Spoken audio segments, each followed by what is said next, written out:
अस्सलाम वालेकुम रहमतुल्लाह।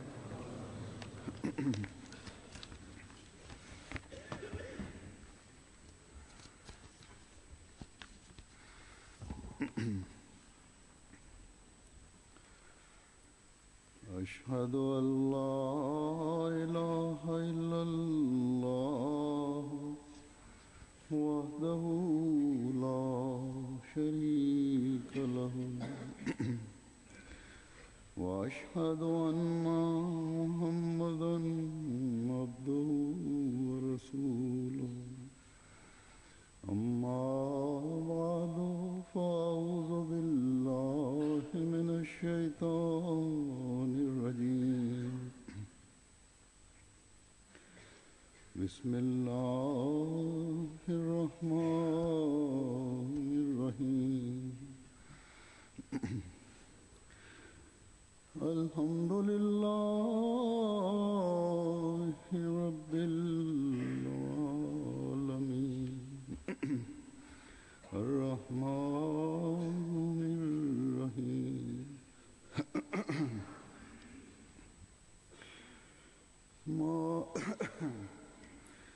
مالك يوم الدين إياك نعبد وإياك نستعين اهدنا الصراط المستقيم صراط الذين أنعمت عليهم غير المغضوب عليهم ولا الضالين أفمن شرح الله صدره للإسلام فهو على نور من ربه وويل للقاسية قلوبهم من ذكر الله أولئك في ضلال مبين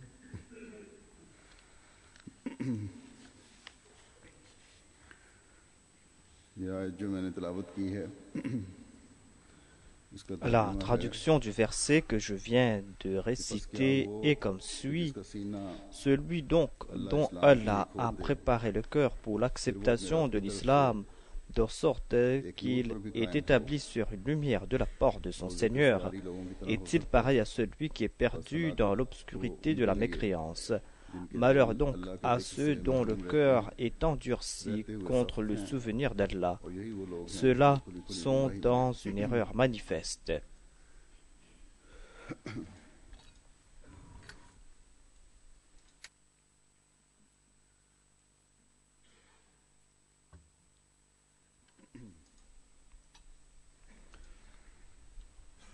हदायत की तरफ लाना या हदायत देना C'est à Allah de guider les gens. एक जगह अल्लाह Tout ताला comme Allah déclare dans un autre endroit, Innaka la tahdi man ahbabta, walakin Allah yahdi man yasha'u, wa huwa a'lamu bil muhtadin. यानी तू जिसको पसंद करे Assurément, tu ne réussiras pas à diriger tous ceux que tu aimes, mais Allah guide qui il veut, और वो हदायत et il connaît le mieux ceux qui acceptent la direction. हजरत सल्लल्लाहु अलैहि वसल्लम जिस नूर को लेकर Le saint prophète Mohammed Mustafa sallallahu alayhi wa sallam हदायत दुनिया के avait le désir que le monde accepte cette direction qu'il avait apportée. Quran करीम की सूरत में आपको Il voulait que le monde accepte cette lumière qu'il avait apportée. कि दुनिया इस La charia lui fut révélée dans la forme du Coran et il désirait que le monde profite de cette lumière अपने दिलों को et que les gens puissent éclairer leur cœur grâce à cette lumière. अल्लाह ताला का Il voulait कुर्ब हासिल que les gens puissent profiter de la proximité de Dieu, car il savait que suite à leur rejet de ce message, de cette lumière qui lui fut accordée, ceux qui ne vont pas l'accepter vont s'attirer la colère de Dieu. और आप Le saint prophète Mohammed sallallahu alayhi wa sallam était empli de compassion pour l'humanité.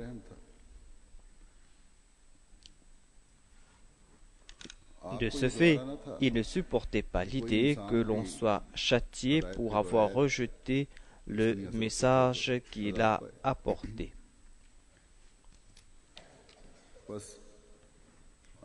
Ainsi, tel était son état, et il se levait la nuit et implorait Dieu.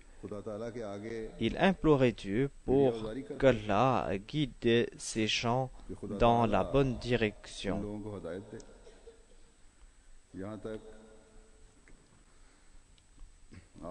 Il fut si tourmenté pour le salut de l'humanité et pour que ces gens soient des serviteurs de Dieu que Dieu lui-même a déclaré dans le Saint-Coran en voyant son anxiété que la'allaka bakhirun nafsaka alla yakunu mu'minin.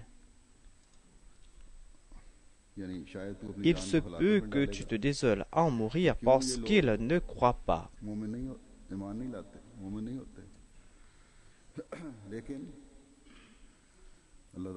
Mais Allah déclare aussi au prophète, ce n'est pas à toi de guider les gens. Tu dois tout simplement leur transmettre le message. Voilà ta responsabilité. C'est Allah qui va guider les gens. Lui seul sait qui mérite d'être guidé. C'est-à-dire, qui sont ceux qui sont en train de faire des efforts pour être guidés dans la bonne direction? Qui sont ceux qui désirent être guidés? Nous allons donc guider ceux qui cherchent à être guidés, et ces personnes profiteront de cette lumière qui t'a été accordée à toi, ô Muhammad sallallahu alayhi wa sallam. Nous allons leur ouvrir le cœur pour qu'ils acceptent l'islam. Nous allons emplir leur cœur de cette lumière que nous t'avons accordée à toi.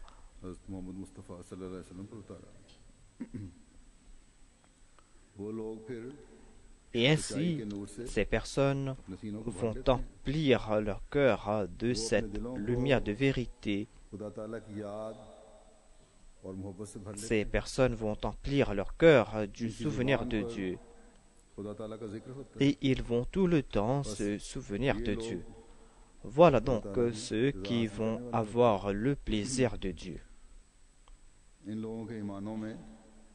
Et ces gens vont renforcer leur foi et les enseignements sublimes de l'islam à la lumière du Coran vont emplir les cœurs des croyants. De ce fait, ces croyants vont progresser davantage dans leur connaissance et dans leur amour pour Dieu et pour son prophète. Et ils vont faire davantage d'efforts. Ces efforts vont leur ouvrir de nouvelles voies sublimes. Et ainsi, ils vont se purifier davantage et ils vont aussi augmenter leurs connaissances. De ce fait, ils vont répandre davantage cette lumière de vérité. Et là où tombera cette lumière, là-bas les gens de bonne nature en profiteront.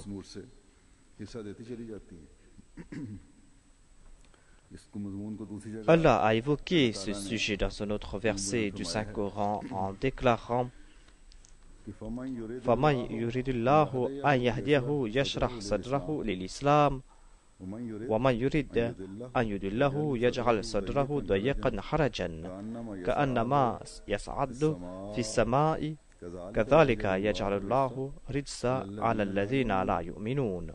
बस जिसे अल्लाह चाहे Ainsi, celui qu'Allah désire guider, il lui ouvre le cœur pour l'acceptation de l'islam. Et quant à celui qui désire laisser s'égarer, il rend sa poitrine serrée et gênée, comme s'il escaladait une hauteur escarpée. C'est ainsi qu'Allah châtie ceux qui ne veulent pas croire. कलीदी डाल देता है।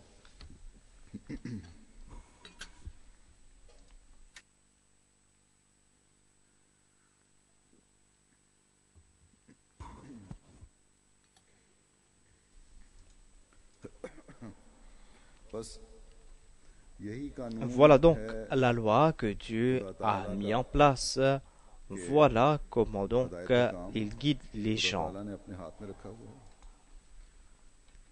बेशक नूर हर जगह पहुंचता है। Certes, la lumière arrive partout. बेशक जब सूरज चमकता Certes, है lorsque le soleil brille, il fait jour.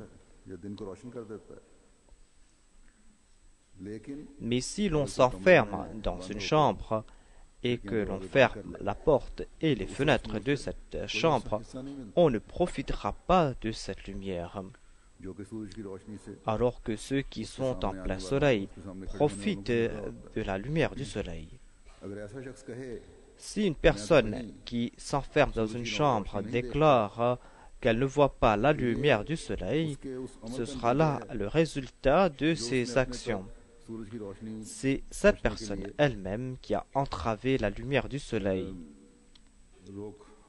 रोकें खड़ी करके किया है। बस रूहानी दुनिया में Il en est de même aussi dans le monde spirituel.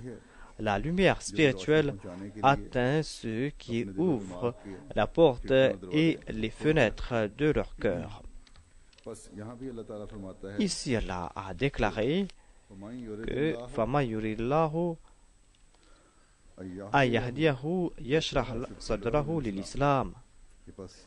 Ainsi, celui qu'Allah désire guider, il lui ouvre le cœur pour l'acceptation de l'islam.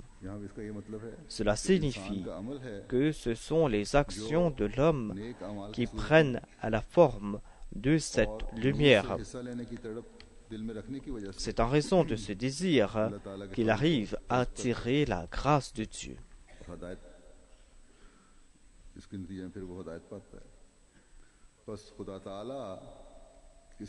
Donc, Allah n'est point injuste envers les hommes. Il fait 2 pas dans la direction de celui qui fait un pas dans sa direction. Dieu court vers celui qui marche vers lui.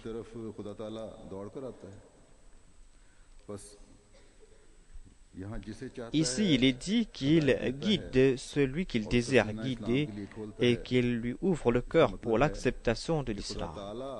Ces paroles signifient en fait que Dieu sait qui est celui qui fait des efforts pour l'acceptation de l'islam, qui est celui qui veut accepter les commandements de Dieu.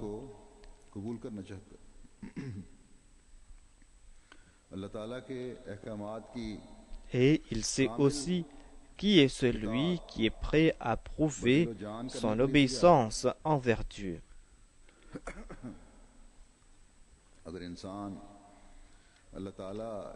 Et si l'homme est prêt à suivre les commandements de Dieu, s'il est prêt à prouver une obéissance indéfectible, cela prouve en fait qu'il est en train de faire des progrès spirituels. Et quant à celui qui fait des progrès spirituels, Dieu lui ouvrira davantage le cœur. Et de ce fait, il comprendra l'islam véritable. Il ne sera pas un musulman de nom. Ses actes d'adoration, ses prières, ses solas, ses jeûnes, son pèlerinage, toutes ces excellences ne seront point des actes ostentatoires, mais ces actions seront accomplies pour le plaisir de Dieu. Mais il y a de ces malheureux qui considèrent ces commandements divins comme des fardeaux. Ces personnes considèrent la religion comme une chose inutile et ils s'en moquent. Il y a d'autres qui considèrent leur religion ou les traditions de leurs aïeux comme la dernière parole. Ces personnes ne sont pas prêtes à accepter l'islam. Ils croient qu'ils ont une foi quelconque. Ils croient peut-être qu'ils ont une foi, une religion, mais auprès d'Allah, ces personnes n'ont point de foi. Ces personnes sont en train de régresser spirituellement. Après la venue du saint prophète Mohammed Mustafa sallallahu alayhi wa sallam, et après la venue de cette dernière lumière et de cette charia qui est le Saint-Coran, Allah d'annoncer que Inna dina inda Allahi l'islam, que la religion auprès de Dieu est l'islam.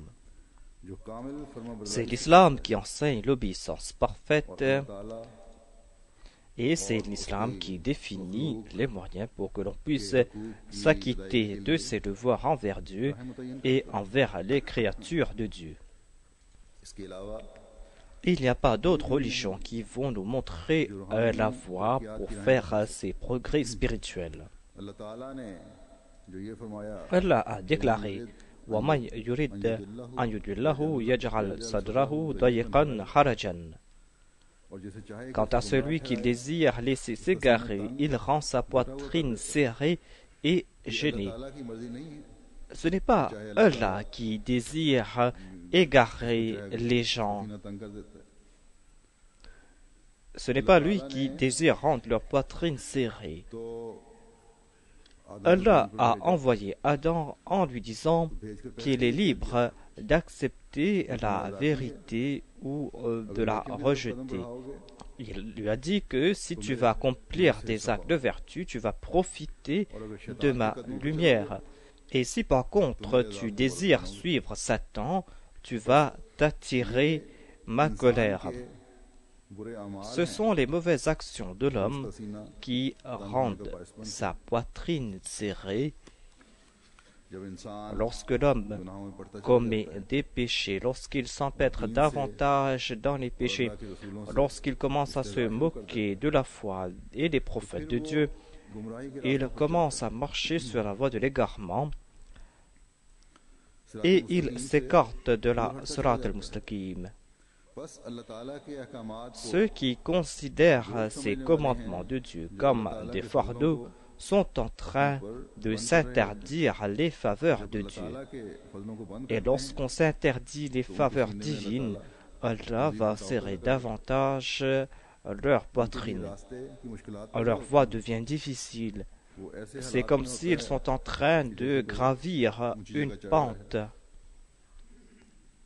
et ils perdent le souffle. Ce sont en fait donc les actions de l'homme qui le mettent en difficulté et qui l'éloignent de Dieu. Sinon, Dieu a déclaré qu'il est gracieux et compatissant à l'égard de l'homme. Et lorsque les peuples s'égarent, lorsque l'homme s'écarte de sa voie, il envoie son prophète et s'est choisi afin de guider les hommes sur la bonne voie. Et ces prophètes sont cruels envers eux-mêmes en accomplissant cette mission. Ils s'attirent l'hostilité du peuple pour pouvoir accomplir cette mission. Et quant aux chefs du peuple qui sont égoïstes et qui ne cherchent que leur confort, eh bien, ces chefs s'opposent à ces choisis de Dieu. Ils sont hostiles au plus haut point envers les prophètes de Dieu. Mais ces prophètes continuent à leur travail de réforme malgré cette hostilité. Ils ne se soucient guère des obstacles qu'on va placer sur leur route. Tout comme je l'ai déclaré, le saint prophète Mohammed Mustafa sallallahu alayhi wa sallam avait cette douleur. C'est pour cette raison qu'Allah a déclaré: il se peut que tu te désoles en mourir parce qu'ils ne veulent pas accepter l'islam. Ceux qui ne veulent pas abandonner la voie de l'égarement, Allah ne les guide pas dans la bonne direction. Allah n'a pas évoqué ces faits dans le Saint-Coran comme des faits du passé pour nous raconter des histoires. Cela ne veut point dire non plus que les musulmans ne vont pas s'égarer après la venue du saint prophète Mohammed. Cela ne veut pas dire non plus que celui qui porte l'étiquette de musulman va certainement progresser spirituellement. Le Saint-Coran renferme d'innombrables commandements qui concernent les actes d'adoration, qui concernent l'istighfar, qui concernent les bonnes œuvres, des actes que l'on doit accomplir après avoir embrassé l'islam. Et il est dit que si vous n'allez pas suivre ces commandements de Dieu, alors vous allez certainement mériter le châtiment de Dieu.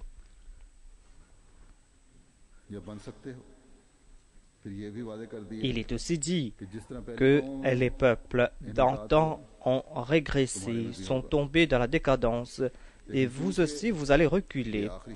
Mais puisque cette charia est la dernière charia, puisque c'est le dernier minaret de lumière, le dernier minaret qui va éclairer le monde jusqu'au dernier jour, la foi a été parachevée en l'islam, et le saint prophète Mohammed lui est cette dernière lumière de Dieu. Il est ce soleil, et dans sa suite, Allah va envoyer d'autres qui vont guider les gens vers la bonne voie. Et parmi les akhirin, il y aura le Khatam al-Khulafa, celui qui va porter le titre de Nabi, et il va lui aussi répandre cette lumière. Il va compléter la tâche que Dieu a lancée par l'entremise du saint prophète Mohammed Mustafa sallallahu alayhi wa sallam.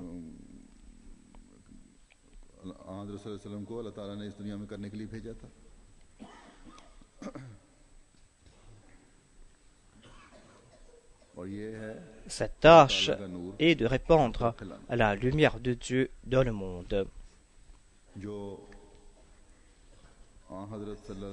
Cette lumière est apparue au monde dans la forme du Coran et en la personne du saint prophète Mohammed Mustafa sallallahu alayhi wa sallam.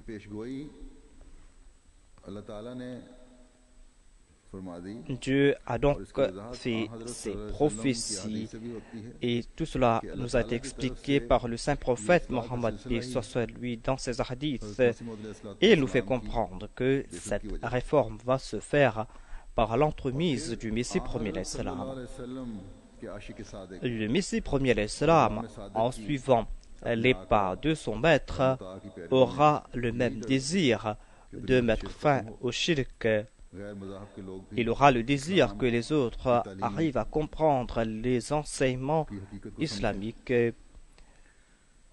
et que les musulmans puissent se réformer et suivre la voie de la direction. C'est en raison de l'égarement des musulmans qu'avant la venue du Messie premier l'Islam, nombre de musulmans avaient abandonné l'islam en Inde et sont tombés dans le giron du christianisme. Aujourd'hui, regardez leur état, l'état de ces musulmans. Ils disent qu'ils sont guidés dans la bonne direction, mais ils sont en train de s'entretuer. Est-ce cela l'enseignement de l'islam? Prendre la vie des innocents, est-ce cela l'islam? L'islam préconise-t-il la malhonnêteté, la corruption? L'islam pousse-t-il à usurper les droits des gens? Certainement pas. Et on avait besoin d'un envoyé de Dieu. Et Dieu, suite à ses promesses, a envoyé ce choisi. Et le Messie premier l'Islam avait ce désir que les musulmans retrouvent leur statut perdu, qu'ils commencent à marcher sur les voies de ses enseignements. Et il voulait que les musulmans éclairent leur cœur grâce à cette lumière.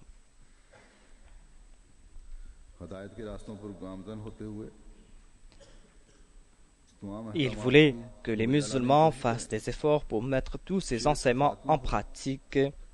Il voulait mettre fin au shirk et il voulait que les gens soient guidés dans la bonne direction. Et pour cela, le Messie premier l'Islam a fait de grands efforts. Il a prié, il a beaucoup écrit à ce propos. Et Dieu lui a aussi révélé les mêmes paroles.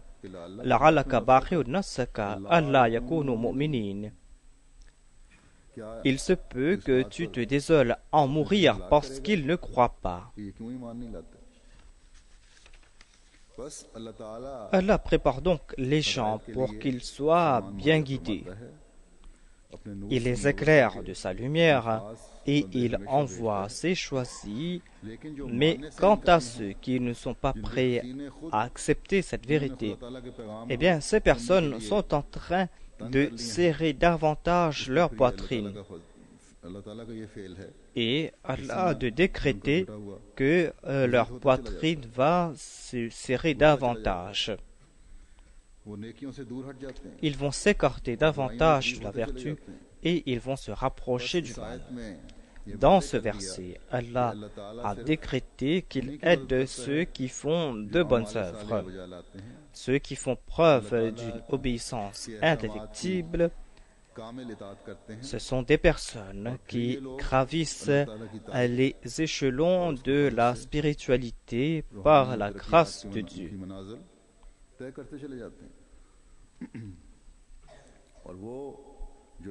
Et quant à ceux qui ne croient pas, ils vont s'empêtrer davantage dans le péché.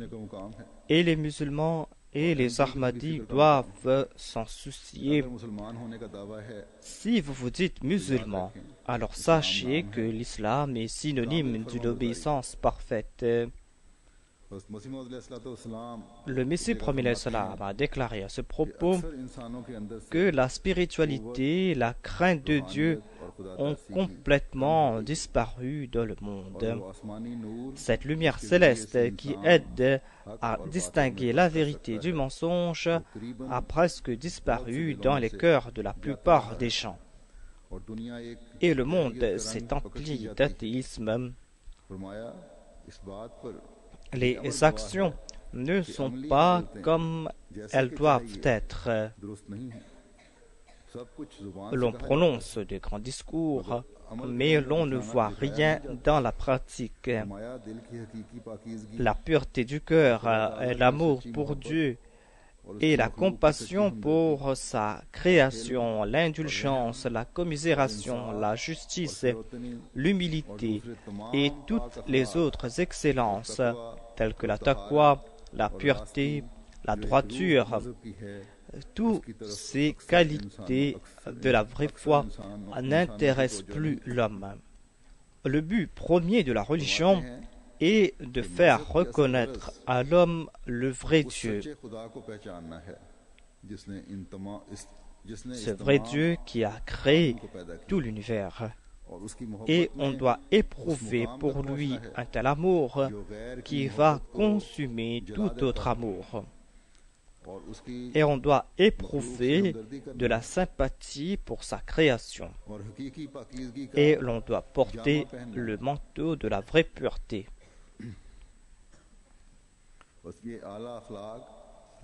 Comment donc adopter ces excellences? Comment acquérir cette pureté et cet amour pour Dieu et pour sa création?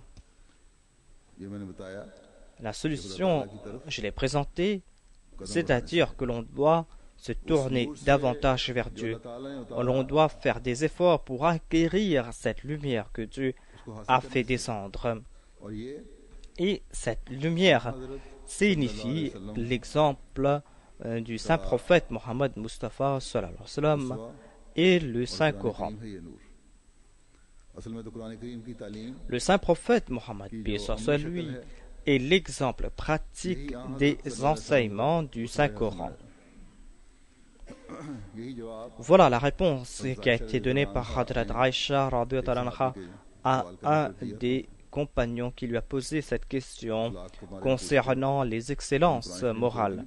Hadrat Aïcha lui avait demandé s'il n'avait pas lu le Coran. Je me tourne de nouveau vers ce verset que j'ai cité, où il est dit que lorsqu'Allah ouvre le cœur de quelqu'un pour qu'il accepte l'islam et que cette personne commence à suivre l'islam, cette personne n'est pas similaire à ceux dont le cœur est dur. Ces personnes ont le cœur dur parce qu'elles ne pratiquent pas les commandements de Dieu, parce qu'elles ne se tournent pas vers Dieu en adoration. Allah déclare donc que si vous voulez enlever cette dureté au cœur, si vous voulez vous rapprocher de Dieu, le dhikr, le souvenir de Dieu, est une condition importante. Que signifie le dhikr? Le terme dhikr a plusieurs sens. Le Saint-Coran a été qualifié de dhikr. Tout comme Allah déclare, Inna nahnu nazzalna dhikra wa inna lahu lahafidhun. Nous avons révélé ce dhikr et nous en serons les gardiens. Suite à cette promesse, Allah est en train de protéger le Coran. Et le Coran a été préservé dans son état originel jusqu'à présent et il sera préservé ainsi jusqu'à la fin des temps. Ce verset du Saint-Coran indique aussi la venue du Messie promis l'Islam. C'est un fait qui a été expliqué par le Messie promis lui-même. Dans un de ses écrits, il déclare que ce verset indique que quand un peuple viendra pour anéantir ce dhikr, Allah enverra son choisi et ainsi il va protéger ce dhikr. Le monde sait et le monde voit qu'à l'époque du Messie promis l'Islam, les chrétiens avaient déjà fait mainmise sur le monde et on sait très bien qu'en Inde, des centaines de milliers de musulmans ont embrassé le christianisme. Il y a eu un plan contre l'islam et le christianisme s'est répandu rapidement en Asie comme en Afrique. Pour défendre l'islam, pour défendre le Saint-Coran et pour montrer les enseignements véritables du Saint-Coran, Allah a envoyé le Messie promis à l'Islam. Il lui a accordé cette lumière du Saint-Coran et il a défendu l'islam. Et ceux qui rêvaient de l'expansion du christianisme en Afrique et en Asie ont été sur la défensive et ils ont dû abandonner le champ de bataille. Aujourd'hui aussi, dans le monde, partout, il y a des campagnes contre l'islam. Des fois, on publie des insanités contre le saint prophète Mohammed lui. On dit ceci ou cela contre l'islam. Quelques jours auparavant, un parti politique en Suisse a fustigé les minarets.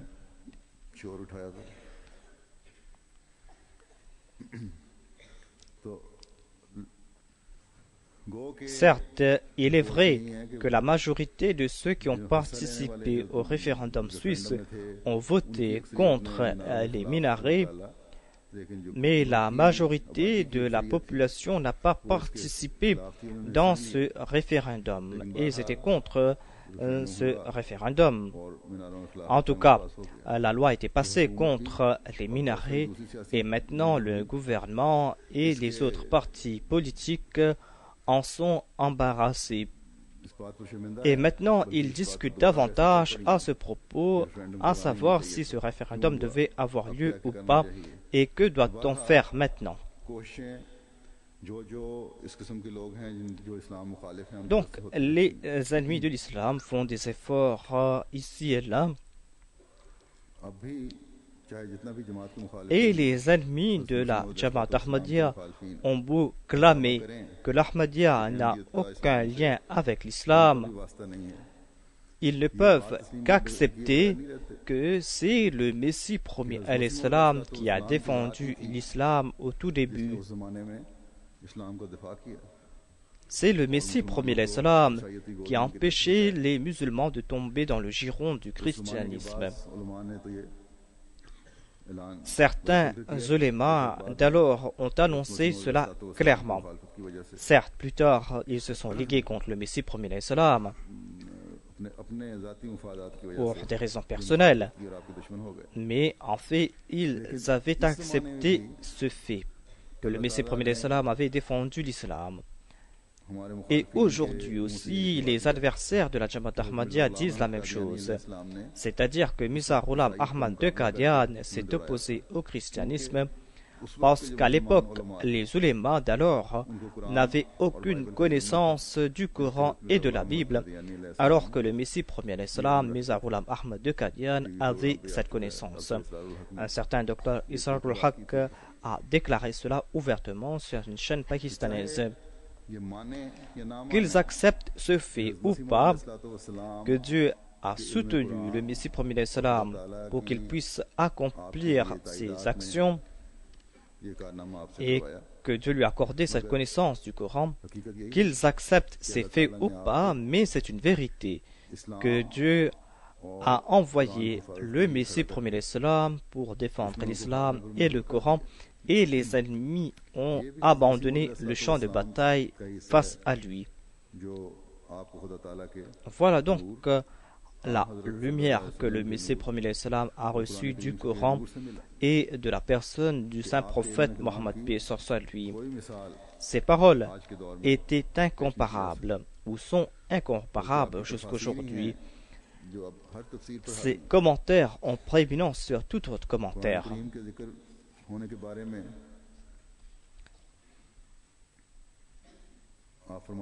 À propos du terme zikr, le Messie premier à l'islam déclare que le Coran porte le titre de zikr car le Coran rappelle à l'homme cette charia interne qu'il porte en lui. Le Coran n'a pas apporté de nouvelles lois, mais le Coran est venu faire rappeler à l'homme cette charia interne qui prend la forme de plusieurs forces. Il y a par exemple la douceur, la piété, la bravoure, et il y a la colère, le contentement. Le Coran est venu ranimer ces qualités internes de l'homme. Tout comme il est dit, fi kitabin maknoun. Ce sont des faits qui ont été cachés dans le livre de la nature et que les gens ne pouvaient percevoir. Et le Saint-Coran porte aussi le titre de Dhikr afin que l'on puisse lire ses commandements. Le Coran est venu faire monter à la surface ses forces spirituelles.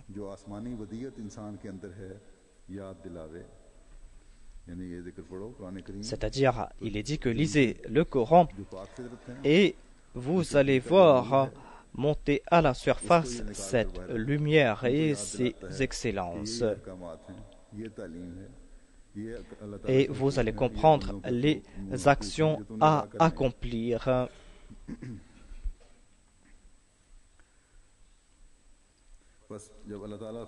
Allah déclare donc que ceux qui ne se souviennent pas de Dieu seront détruits et qu'ils ne sont pas comme ceux qui se souviennent de Dieu. Comme l'a déclaré le Messie premier à l'islam, जो कुरान शरीफ की सूरत में है Vous devez suivre ce dhikr, इसको c'est-à-dire vous devez suivre les préceptes du Coran. पढ़ना बहुत जरूरी है Il est important donc de lire le Coran afin que l'homme puisse être dans la catégorie des croyants, afin qu'il puisse s'éclairer davantage. और सिर्फ रोशन करना ही मकसद ना हो अपने दिल को Il ne doit pas uniquement éclairer son cœur, mais il doit aussi pratiquer les enseignements du Coran. का से फायदा उठाने वाला बनाता है C'est ainsi donc qu'il va profiter de ces commandements. जो एक नेक फितरत Ces इंसान के लिए जरूरी commandements sont importants pour une personne de bonne nature. है जो खुदा ताला की रजा के हसूल का जरिया Tout cela est important pour que l'on puisse avoir le plaisir de Dieu, pour que l'on puisse progresser sur la voie de la spiritualité, pour que l'on puisse से रूहानी affiner ces qualités que l'on a en soi. अगर अमल नहीं तो Sans action, Ilmi ces connaissances ne serviront à rien. Virus Jamaat Parmi les non-ahmadis, il y a de grands huffaz, il y a aussi de grands orateurs, il y a de grands exégètes. लेकिन जब वो इस पर Mais quand on ne suit pas गौर नहीं कर रहा les méthodes qui ont été préconisées par l'imam de l'époque, ces connaissances ne serviront à rien. Ces paroles ne serviront à rien. अमली हालत उन तमाम बातों को On doit donc समेटती है accomplir ces actions et c'est ainsi qu'on va pouvoir s'acquitter de ses devoirs envers Dieu et envers ses créatures. ये जिक्र है जो इंसान की जिंदगी Voilà donc comment l'on pourra progresser spirituellement et moralement. Quran करीम में जो सैकड़ों अहकामात पर मुश्तमिल है Il y a des milliers de commandements dans le Saint-Coran. जिक्र से On doit lire ces commandements, on doit se souvenir de Dieu. Et cela requiert que l'on doit suivre aussi ces enseignements, on doit les mettre en pratique. के बारे में अल्लाह ताला कुरान करीम में À फरमाता है propos de l'adoration, Dieu déclare Aqimi salat al-dhikri, नमाज कायम c'est-à-dire accomplissez la salat pour que vous puissiez vous souvenir de moi. Avec la surat al-Fatiha au début jusqu'à la surat al-Nas à la fin, le Saint-Coran tout entier est un dhikr. Le Saint-Coran renferme des centaines de milliers de commandements. अल्लाह ताला के जिक्र को कायम रखने के लिए Il est dit que vous devez vous souvenir de Dieu et un moyen pour pouvoir vous souvenir de Dieu est de faire la prière, c'est-à-dire d'accomplir la salat. फरमाते हैं À propos de la salat, le Messie premier salam déclare qu'il n'y a pas plus grande prière que la salat. Dans la salat, il y a les louanges de Dieu, on trouve mention du daroud, des salutations sur le saint prophète Mohammed paix soit lui, et il y a aussi d'autres prières. Et la prière ou la salat dissipe les soucis. Lorsque le saint prophète Mohammed paix soit lui avait quelques tristesses, il accomplissait la salat. C'est pour cette raison qu'il est dit Allah bi dhikrillahi tatma'in al-qulub. C'est dans la prière que l'âme trouve sa tranquillité. माया के सब वजीफों से बेहतर वजीफा La salat est la meilleure des prières. पूछते रहते हैं कई दफा मैं जवाब Bon nombre de personnes me posent des questions à ce propos. C'est pour cette raison que je suis en train de répéter cela ici. से बेहतर Le Messie premier salam déclare que la meilleure des prières est la salat. Embellissez votre salat, comprenez ce que vous êtes en train de lire et après les prières prescrites, priez dans votre propre langue. Ainsi vous aurez cette tranquillité au cœur et Dieu va dissiper vos soucis et malheurs. नमाज La salat est un moyen pour le souvenir de Dieu. Il est dit Aqimi salat li dhikri. अल्लाह ताला ने जो इस्लाम के लिए सीना खोलने वाले Allah a déclaré इस वजह से qu'il va ouvrir les cœurs des gens pour qu'ils acceptent l'islam. बताई है Et un des signes est que vous devez vous souvenir de lui. Vous devez tout le temps vous souvenir de Dieu. Vous devez suivre ses commandements. उसके अहकामात की पाबंदी है Vous devez suivre ces préceptes. Sinon, petit à petit, le cœur va s'endurcir. Et voilà la raison pour laquelle nombre de gens ne veulent pas accepter l'islam. Leurs cœurs se sont endurcis et ils ne se souviennent point de Dieu. Il incombe donc aux croyants que de se concentrer sur ce point, c'est-à-dire sur le souvenir de Dieu. Aqimi salat li dhikri, c'est-à-dire il doit accomplir la salat pour qu'il puisse se souvenir de Dieu. Et il doit être reconnaissant envers lui.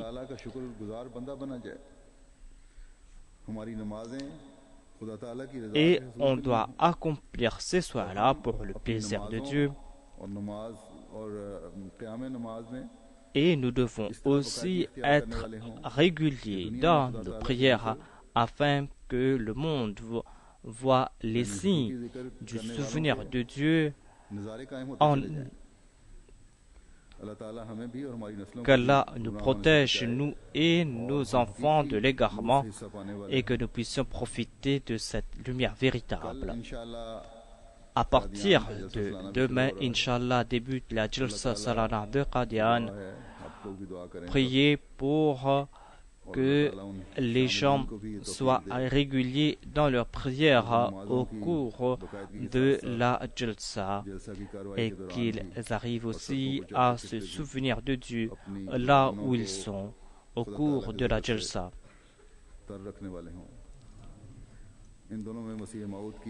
Que Dieu remplit le village du Messie premier salam de prière afin que l'on voit pleuvoir les grâces de Dieu partout. Que l'atmosphère soit emplie de louanges et de salutations sur le saint prophète afin que tous les participants puissent profiter de cette lumière. Les Ahmadis du monde entier doivent prier pour que cette jalsa soit bénie et qu'Allah accorde sa protection à tout Ahmadi et à tout participant de la jalsa.